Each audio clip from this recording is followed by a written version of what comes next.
Welcome back to the Hannahcast YouTube channel and an updated Oscar predictions video for May. And today we're going to be predicting Best Picture. And before I go on, I do want to let you guys know that memberships are still open for $2 a month. And with that, you get your name at the end of my videos, you get members only emojis, badges, members only live chats every week, members only videos for like smaller update stuff or just general topics that I want to discuss that wouldn't really do well in a full-on video format publicly, and a bunch of other perks. Consider becoming a member. It really means a lot. Well, let's just get it out of the way. I guess right now I'll go with Sinners. Like, I'm very hesitant on this because there are still a lot of things kind of going against it. One, it's a big genre film. Those don't really win Best Picture. Two, it's out right now. It's a very early release. Three, it's a big blockbuster. Like, granted, that kind of also goes with the genre thing, and I'm not gonna take the Oppenheimer excuse, like the Oppenheimer, thing where it's like, well, Oppenheimer did this. Oppenheimer was a biopic. That's the kind of film that should not have been a big blockbuster. That's the problem. So it's like, so that's different. But Sinners is like this sort of musical-esque vampire film, but it's also sort of a the gangster film doesn't really sound that too far from what would be like a big Oscar player, but still, it's like all the other things about it, like the whole genre aspect of it. It's like, can this hype sustain? I mean, it's already tracking right now to only drop 20% on its third weekend, which is kind of nuts. So God, man, but the other problem is when I was doing all my other predictions, I ended up coming across the fact that, like, well, if it's going to win a shit ton of Oscars, because how do I explain this? It's like I have this movie getting nominated for and winning probably too many Oscars right now. But it's also like, I don't know what else could be the other alternative though. Because like Sinners is the cultural moment of the year. Now granted, this is a moment. I don't know if this moment will sustain to the end of the year, but it could. I mean, Everything Everywhere All at Once was able to do it, and Oppenheimer was able to do it. So, could it though? Could it actually do that? Now granted, oh god. And then I have it winning a lot of other Oscars. I have it winning 11 Oscars in total and being nominated for 15, but again, there's no way it's gonna do that. But it's also like, well, what nominations would it actually miss? Because I know, and I know some people are saying, well, I mean, it doesn't need acting support. I think it actually does need acting support. I do think it would need to win an acting award because, that's kind of the thing that's been happening. It's like, this is the film that would do well with actors and because, you got some big names in there already, like Michael B. Jordan, and, and you got some supporting contenders with, Delroy Lindo and Miles Caton. And honestly, the idea of giving Michael B. Jordan an Oscar for this when, he's been such a big collaborator with Ryan Coogler this whole time, I could see a path where he wins lead actor. I mean, he's playing two people and with two very distinct personalities, and that might impress actors. And again, they just might want to have a Sinners party and just give it a lot of Oscars. But God, especially when you add in the casting category, I don't think it's gonna win 11 Oscars. But as of right now, there's nothing really else I can see that could really contend. What could beat it in editing? I mean, maybe The Life of Chuck, but I think that would also indicate that The Life of Chuck could be strong for Best Picture. And I do think The Life of Chuck could be a contender. And I was flirting with the idea of putting it at number 1, but so many people are doubting it in Best Picture right now to where I'm like, is it gonna stride all the way to win Best Picture? Maybe it could. Maybe it honestly could. I mean, when the footage was being shown at CinemaCon, people were saying, oh my god, this looks like a wonderful film. And this does seem like a film that would have the heart to, do well on a preferential ballot. And it's not going to suffer the same consequences that Sing Sing suffered from, because they're tackling two different things. One is set in a prison, the other one is more celebrating the joys of life, which granted, there's a lot of things about Sing Sing about, regarding life in general as well. And really, like, Sing Sing is not a depressing film in the slightest. But the thing is, people didn't know that before going into it. Like, that's one of the reasons why Sing Sing struggled so much at award season last year, because people just didn't see it before the nominations. They just didn't want to see it because they thought it would be too sad and depressing. Life of Chuck, just from its inception, the idea is not a depressing idea. So I do feel like audiences will eat up the Life of Chuck, but we'll just have to see. But, oh god, again, I don't know how many Oscars at the end of the day Sinners is going to win, because, again, I just feel like if it is going to win Best Picture, it's not just going to be a tech player. Because with this kind of a film, if it's winning Best Picture, it is going to win Director and Original Screenplay if it is winning, if it's winning Picture. And again, I feel like it would win an acting award. I mean, look, when people were predicting Honora to win, I was like, well, I mean, I don't think Mikey Madison's gonna win lead actress unless, I mean, a lot of people were saying Mikey Madison would probably not win lead actress if Honora was not winning Best Picture. And then at the end of the day, she did win.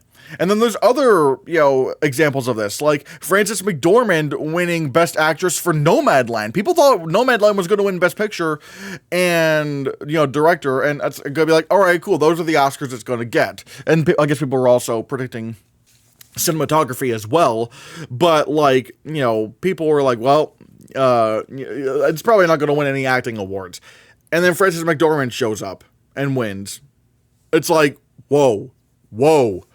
Again, yes, I know Parasite won, I know Parasite won Best Picture without winning any acting awards either. But again, that's a bit of a different story, because Parasite did not really have a lot of big name actors that were recognizable to actors. I mean, yeah, sure, it did win SAG Ensemble, but it didn't really have any potential to win any acting awards. But Sinners does. People know who Michael B. Jordan is. People know who Delroy Lindo is. The movie, and people know who Haley Steinfeld is. The movie, I'm not saying Haley Steinfeld is going to be an Oscar contender. I mean, at least I don't think she will. Not right now, at least. But I do feel like if this movie were to win Best Picture, Michael B. Jordan could come along with it. Or maybe a supporting contender, but I don't know. But people are so confused already as to who could be the supporting push between Delroy Lindo and Miles Caton. It's I think people just might be more inclined to give Michael B. Jordan an Oscar, but still, I'm still not completely sure what's going on, because again, at least in my award expert predictions, it's winning too many Oscars, but I don't know what to take it out of right now. Still, Sinners right now say is winning Best Picture, or I'll predict right now, because I just don't know what else is gonna, let's take a look at the other ones. Again, Life of Chuck, I could maybe see it, but I really do need to see how well this does at the box office and see what more reviews think of it, or at least especially the audiences, because this is clearly more of an audience crowd pleaser than a critic crowd pleaser. So we'll see. Jay Kelly, I mean, it does have the package: original screenplay, supporting actor, and picture. All right, sure, yeah, that's a good combo to have, but here's the problem. Its nomination ceiling is not very high, and granted, I have heard it is very, very good, but is this the film to take down Sinners? Is this the film that would take down Sinners? I'm not exactly sure. And then there's the rivals of M. Zaya King, which, you know, it does have potential for a lot of Oscar nominations. I mean, you could put this in editing, you could put it in cinematography, you could put it in sound, score, song. Definitely has some acting potential, but is this the film to win over audiences? I don't know. But then again, I don't know. Maybe I shouldn't talk about too much about who's winning Best Picture right now and mostly focus on who's getting nominated. But I do feel like right now the Rivals of Amziah King is a good bet. Sure, the Metacritic score isn't amazing, but the Rotten Tomatoes average rating is still very, very good, and the IMDb rating is very, very good. So it's like again, it just comes down to who buys the Rivals of Amziah King, who distributes it. Because if it's someone like Bleecker Street, then all right, it's not happening. But let's say A24, because I'm not gonna lie, I don't really have a lot of A24 films here. In fact, if anything, I'm not okay. Granted, you know, I don't really. Yeah, I don't know. Yeah, Award Expert isn't really telling me what studio is doing each film. So maybe A24 does push the Rivals of Amziah King. I don't know. Begonia, I had this at number 1 at first, but the more I hear about it, the more it just sounds a little bit too contemporary to where I'm like, is this gonna be a top tier contender like The Favorite or Poor Things? I'm not exactly sure. Maybe it's not even top 5, but again, I don't know. So, I feel like it'll get someone like the more basic stuff. Like, do I have this in adapted screenplay? Okay, yeah, I do have it in adapted screenplay. So there is at least that. So, yeah. Oop, hold on. All right. And then we get to number 6, which is Avatar, Fire and Ash. This is the safe pick. I'm going safe here. I'm playing it safe here. I will believe a James Cameron film is missing Best Picture when it happens, because right now there's not really a good reason to doubt James Cameron right now. I mean, good God, they just released the first image of Neytiri in the film, and good God, the CGI looks even more real. It's absolutely crazy. And I'm gonna do it. I'm gonna put in Nouvelle Vague, because this is the new Richard Linklater film where he's where it's I think he's making a film about the making of a film that was around the 60s and has like a French cast and it has a French crew.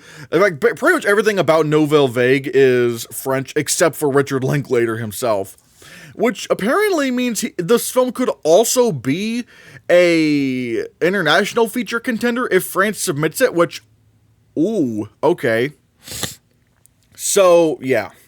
Then we have, what was it? Deliver Me From Nowhere. All right, this is the Bruce Springsteen biopic. Now, apparently, it's not going to be like a concert film. It's not even going to be like a complete unknown. Like, this is going to be a lot, more like, he's writing songs in his house and stuff, and the character interactions we see there. That's going to be fascinating. I think right now I'll put it in here, even though the director has not really had, like, really any big contenders. Like, I think he did direct Crazy Heart. If I'm not the director, I think he directed Crazy Heart, but I don't think he's directed a lot of other things that had that level of acclaim. So, admittedly, this is a little bit strange, but again, the nomination package it could have with it, again, Jeremy Allen White and sound.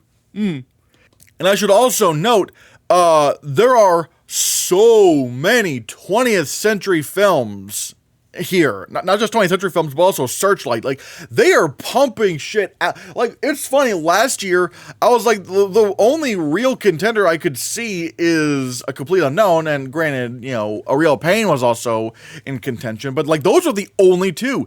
This year, any one of the films that they're releasing this year could get in, because you also got Ella McKay, Is This Thing On, the Bradley Cooper film, Rental Family.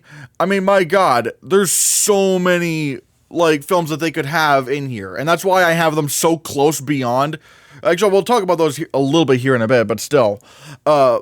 And then I'm going for a little bit of a risk. The Sound of Falling. The plot of this film sounds very fascinating, where it's about, the different perspectives of women growing up and stuff.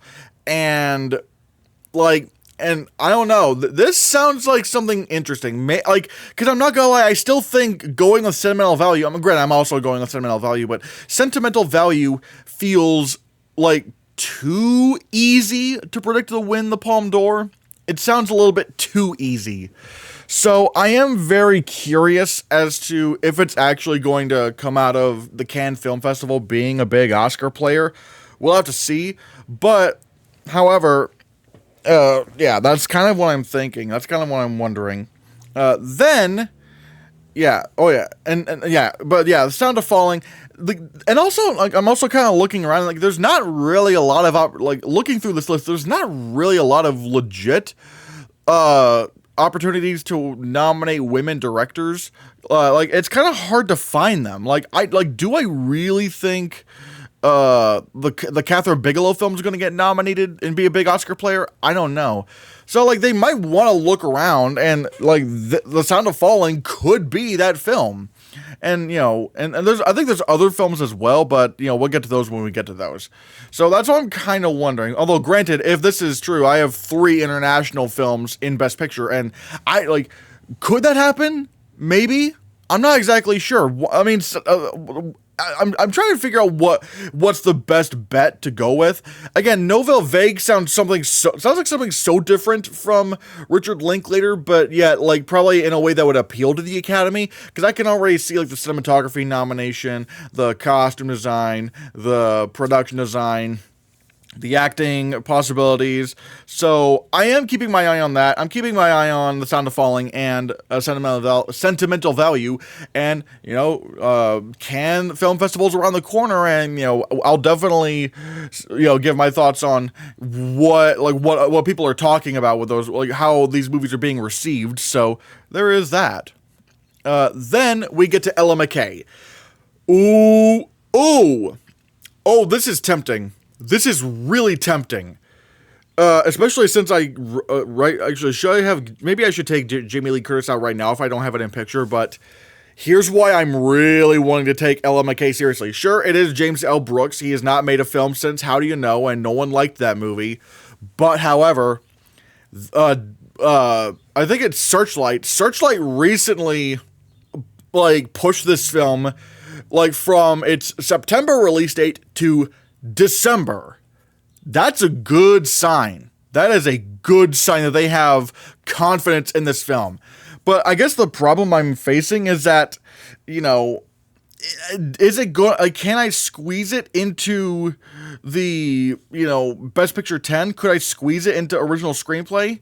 Honestly, I could. I mean, the more I have, because the problem also is that, original screenplay is becoming so stacked to where films that really shouldn't be missing are missing in my predictions. So I could honestly swap out maybe sentimental value right now for Ella McKay, but I don't know. I mean, granted, it's just weird because why? They have so much faith in this film. It's damn. And I could already see this being an ensemble player at SAG. You got Jamie Lee Curtis. I think Jamie Lee Curtis would only get nominated if this film was in Best Picture, which maybe I need to reassess that. Who knows? But yeah, I'm really, really curious about this one. You got Is This Thing On? Which, granted, I've heard is not it's not as much of a film as you would expect from Bradley Cooper, like Maestro or A Star Is Born. Apparently this is more of a dramedy, and it's has a pretty small cast. But I don't know. I still feel like this could be a film that does impress members of the, again, if this is very, very, very well received. A small film like this could still get into Best Picture. And if it does have that kind of strength amongst, the critical reception, it could probably get in and still be a smaller film. I mean, Bradley Cooper hasn't really proven that he is that he can he's going to make a film that's not going to land with people. At least I don't think. So yeah, I am very curious about Is This Thing On? Then we get to Rental Family, which is also, again, by Searchlight. And this is about, hold on a second. A down-and-out actor living in Tokyo is hired as a token American guy for a Japanese rental family company, leading him on an unexpected journey of self-discovery through the roles he plays in other people's lives.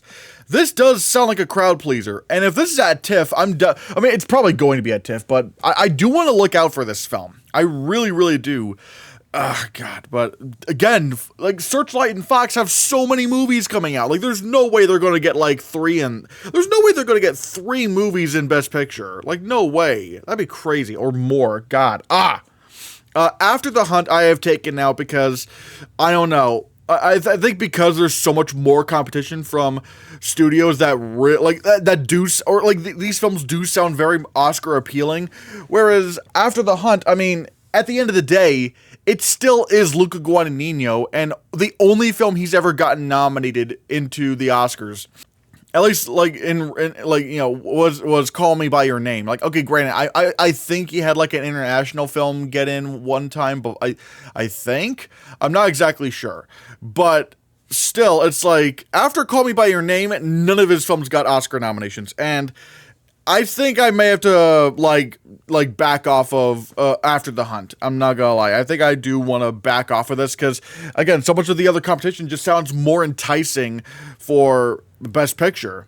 And funny enough, that does mean I've also just taken, like, not only do I have One Battle After Another out, but, like, it's at number 15. Like, again, the more I just see stuff about this movie, the more I'm just like, is it really going to be an Oscar player? Is it? Like, the trailer did not make this look like it was going to be like an Oscar player. The release date doesn't sound very enticing at all. It's not going to make any money in the box office. And I will still say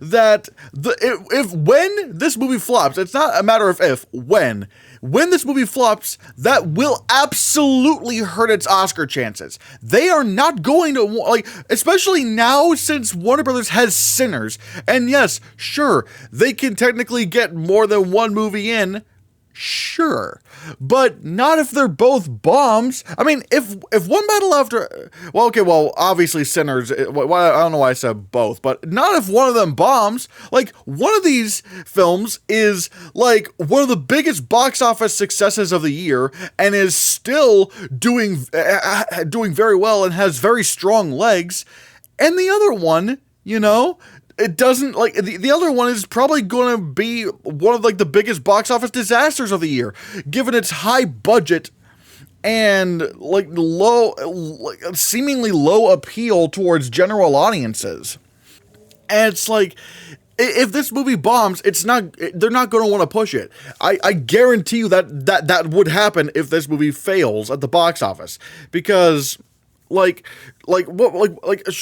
sure, there have been movies before that flopped that got into Best Picture, but usually those are December releases, like West Side Story, like what was that movie called? It was Nightmare Alley. Hold on a second. Even Licorice Pizza didn't do well at all, but that still came out, like, very late in November. Like, that was still, like, closer to the end of the year. This is September we're talking about, people. And not only that, like, Licorice Pizza had a budget of $40 million. You want to know the budget for One Battle After Another? All right, this movie has a budget of $140 million, so that's going to lose even more money.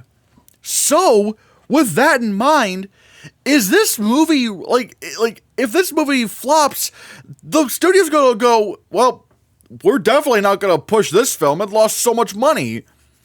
Like, I don't understand why, like, the logic of, like, they'll just push it anyway. It's like, this doesn't look like it's going to be a film that's going to be that appealing to people. I just don't. I think this will be considered one of Paul Thomas Anderson's lesser films. It just seems like it's going a bit too big, and ironically enough, trying to be a little bit more crowd-pleasing, but probably not crowd-pleasing in the way that crowds actually want. It's just, nothing about this is just screaming Oscars to me, so I don't think One Battle After Another is happening. Then we get The Ballad of a Small Player. This is Edward Berger, and I don't like taking it out, but however, right now I'm gonna take it out because the plot does seem like it's, like, not really, Oscar baity at the moment. Now, granted, I tried saying the same thing about Conclave, and that ended up being number 2 for Best Picture, so go figure. But, like, I need to see a trailer for this. If I see a trailer for this and I actually see what's going on, I'll be like, okay, I could see how this is being, like, a Best Picture thing. But right now, it's like, I don't know, gambling addiction doesn't really sound like something the Oscars would do. So, we'll have to see. The Wave is once again another international film that I'm keeping my eyes on. I think it takes place in Chile, and it is a musical, and it's dealing with more relevant topics. I'm very curious about this. Now, granted, I don't want this to come to like, I know immediately people are going to say, what, a foreign language film, and, you know, and it's a musical, it's going to be like Amelia Perez. It's like, I don't think it's going to be like that, although, again, it is premiering at Cannes, but I don't think it's premiering for the top. I don't think it's premiering for, or like, I don't think it's going for the Palme d'Or, so that's interesting. But, however, I'm still very curious as to what kind of a contender this could be. Because if it is a crowd pleaser, this could do some numbers. Who knows? And I'm actually, and then I have the Smashing Machine. Now, granted, I know some people are saying, like, I know there were, like, initial reports of, like, oh, this is not an Oscar player at all. But when I saw the trailer, I was like, this seems very normal. This doesn't seem, like, because, like, I don't know what, like, I'm not, again, I don't know if I mean, granted, it is a trailer, so I don't, like, maybe I am missing something, but it's like, the trailer seemed kind of normal for, like, a fighting biopic. I'm wondering if, like, the whole thing of, oh, this is not an Oscar player at all, this is good, like, it's just too, oh, no, it's not gonna be like that. I wonder if it has to do with the fact that it's about a UFC fighter, and it's a lot more brutal than boxing. Maybe it's that. Maybe that's the reason. Because, like, everything from the trailer just made it seem like it was a normal kind of film. I mean, the different film stocks that are being used are interesting. Dwayne Johnson does look very good. The makeup looks incredible. So, I am kind of curious about this. I'm right now, again, I don't have it in Best Picture, but it does feel like it could at least entice audiences. And again, you can't deny Dwayne Johnson going more dramatic is not going to impress people. So we'll have to see. And yeah, I have Marty Supreme all the way down at number 18. But again, this just doesn't feel like an Oscar player, guys. It just doesn't. Like, this film just looks weird. Like, the casting just seems weird. Like, yeah, A24 is putting $70 million towards this film. But it's also like, are they overcompensating? That's my question. Like, everything I'm seeing about this film just feels like that A24 is overcompensating. So, I'm not really as confident in Marty Supreme. I'm not gonna lie. Everything about this just seems very strange for an Oscar film. So I don't want to do that right now. And then we got the Catherine Bigelow film. I do want to look out for that, but again, I especially need to see a trailer to see if this is going to be like a legit Oscar thing or if it's just going to be like some random action movie, because this is not based on true events. But the filmmaking itself does seem pretty ambitious, but again, I need to see a trailer to see what kind of vibe this movie's going for. Then I got Guillermo del Toro's Frankenstein. This is in a very tricky position, because if it is in Best Picture, it is going to get a lot of nominations. Maybe over 10. But, however, right now, again, the fact that it's like a remake of a monster movie, same logic with Nosferatu. It's like, if this, like, I don't think the Oscars are gonna nominate, like, a remake of a monster movie for Best Picture, especially since they already have their horror, alternative with Sinners. Frankenstein, it just doesn't feel, I don't know what Guillermo del Toro would need to do with Frankenstein in order for it to be, like, a legit, like, Best Picture contender. I just don't think Frankenstein is the kind of film that the Oscars are looking for. And then at number 22, I have Wicked for Good. I know it sounds weird to have Wicked for Good at number 22, but it's like, again, I have to go with what I'm hearing about the second act of Wicked, that the second act of Wicked is a mess. People just don't like it. And I don't think adding in 2 songs is gonna fix the entire structure of the second act of Wicked. I just don't think that's gonna happen. Like adding songs didn't help In the Heights. It did, granted, it's not like In the Heights was a badly received film, but that didn't help it really in the grand scheme of things. Even though, granted, I think that was like more of a credits thing. So all right, let's take In the Heights out. That didn't help Cats. That didn't help Dear Evan Hansen. Like, it didn't help those, like, having original songs in the film didn't really do anything for those films. Like, if Wicked for Good just doesn't work as a story, then a couple of new songs aren't gonna fix it. And it's like, it's not just a whole thing of like, oh, there's not really as many show-stopping tunes in the second act of Wicked as opposed to the first one. No, I've heard that the second act is legitimately mid, and that it legitimately doesn't, any kind of problems you see in the first Wicked act, like, are exemplified in Wicked Part 2. I don't think this is gonna land. I think this is gonna be that award season, not in terms of box office, but in terms of critical reception and overall awards, that it gets. It could probably be a award season flop. The history of sound. It is Cannes, so I do want to look at this film and see what's going on with that. Because again, if this is in Best Picture, it's gonna get a director nomination. That's why I'm really looking towards the Cannes films to see, could this be a thing? Could this be a thing? Hamnet.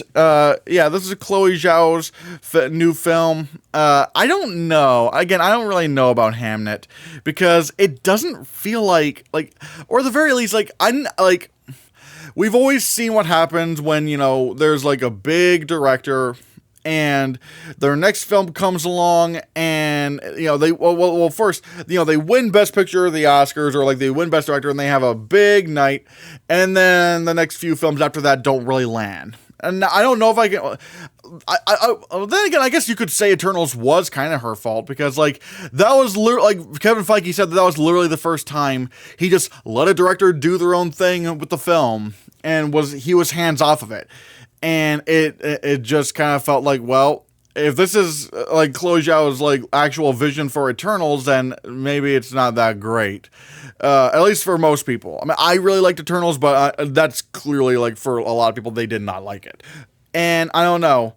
This could, Hamnet's going to be the interesting thing. Can she actually land a win with Hamnet? Because if she doesn't, she might end up being that director winner or that Best Picture winner that's a one-hit wonder, or you do really well at the Oscars one year, but then you can't really recapture that success. Sort of like Emerald Fennell, and I'm trying to think of who else was a good example of this. I guess Todd Phillips, you could also argue, was that as well with Joker, and then he was not able to capture that success at all with Joker Folie à Deux. So it's I don't know. I'm very curious as to what, as to how the response for Hamnet's going to be, and especially towards award season. No Other Choice. It's not premiering at Cannes. This is probably going to be a fall festival film. Again, the plot doesn't really sound that Oscar-y to me, but again, if it does get in Best Picture, it would absolutely get in for director and screenplay, and so I do want to look out for that, but I'm not sure right now. Then we got Ann Lee, the Mona Fastvold film. She hit it big with, co-writing The Brutalist with Brady Corbet. And funny enough, she's directing this, and she's also writing this with Brady Corbet. But again, those two have not really had any Oscar films happen until The Brutalist. And it's is this going to be a one-hit wonder kind of deal? I'm not sure. I'm very curious about Ann Lee. But again, I need to see what the response is going to be before I do anything. Eddington is fascinating because if this does very well at Cannes, I really need to see how well this does at Cannes and what the response is. Because if people really, if this is everyone's just having a great time during this film, it's a crowd pleaser, they're going nuts for Eddington, then this could absolutely be a contender. But, however, I'm not as confident about that. I don't know. It does seem very weird and a bit on the nose, but then again, that can also be a positive for general audiences, which could translate to the Oscars. And I'm still going to consider Kiss of the Spider-Woman. Yes, it premiered at Sundance, and it does have pretty good reviews, if I'm not mistaken. The average critic rating on Rotten Tomatoes is like 6.7 out of 10, which is not great, but at the same time, like, because I don't know, something about this just always seemed weird to me. Like, why in the world would they premiere this at Sundance? Like, a big musical adaptation, why would they premiere this at Sundance? Like, I'm curious if Lionsgate is going to try to push this towards the fall festival season, because that's more the audience I think that would like this film. And again, it's not like it's bad, the reviews are bad at all. Like, yeah, sure, it has like a 6.7 average rating, but it still has an 82%. That's not bad at all. So, that's what I'm wondering. I need to see if this actually does make it to the fall festival season, because if it does, then that might, you know, that might be an audience that's more interested in watching this film. All That's Left of You is interesting. The premise for this film is, moments before a Palestinian teenager is confronted by Israeli soldiers at a protest, his mother recounts the events that led him to this moment. Now, apparently this is a long-spanning film, and has, you know, a lot of, like, different time eras and stuff, and we're sort of seeing the history of what led to this moment, and this does sound like an Oscar thing, but the problem is, this does not have a distributor. This still does not have a distributor despite premiering at Sundance. And that, like, because again, this does check off a lot of boxes for what could be an Oscar contender, international feature contender, you know, it's a unique story, but the fact that it doesn't have distribution yet. I mean, No Other Land, sure, yeah, that won Best Documentary Feature, but that's a lot different than Best Picture. And also, the competition was, like, so weak for No Other Land. It's like, no one really, nothing that was nominated could feasibly challenge it. So, that's what I'm fascinated over with All That's Left of You. If this does get a big distributor and they do push it, sure, but, like, and even the reviews do seem very strong for this film, but I feel like because of its subject matter, Hollywood just doesn't want to touch this film, sadly. Die My Love, I'm assuming this is directed by Lynn Ramsey. I think it's Lynn Ramsey directing it. But again, she hasn't really had a film in Best Picture before, so I don't really know if I can do that. So we'll have to see. It is premiering at Cannes, so we'll see, but I don't know. Alpha, same reason, Julia Ducournau. This might be too weird for the Oscars, I don't know. And plus, I don't know if this is going to be like a bigger hit than even Titan, but we'll see. Hedda, I could potentially see some like Oscar, like an actress contender thing going on there. And I could also see maybe costumes and production design, but again, I need to, and this is directed by Nia DaCosta, who did Candyman.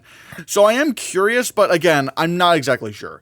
Anemone, I mean, the fact that Daniel Day-Lewis is in this, you kind of gotta consider it. Although his son is directing it, and he has not directed a single thing in his life, but this is Focus Features, and they don't really have a lot going on this year, so I do want to keep an eye out for that.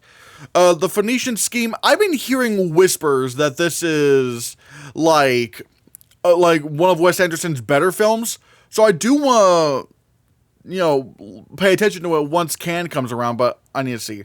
And Minecraft, I mean, that's obviously going to get nominated for Best Picture. I mean, Chicken Jockey, I mean, that's easily like a screenplay winner, obviously. And guys, those are my updated Oscar predictions for Best Picture for May. Again, the Cannes Film Festival is just around the corner, and I will give my thoughts on how people are reacting to them, because I don't have the funds or resources really to go to the Cannes Film Festival. What are your Best Picture predictions for May?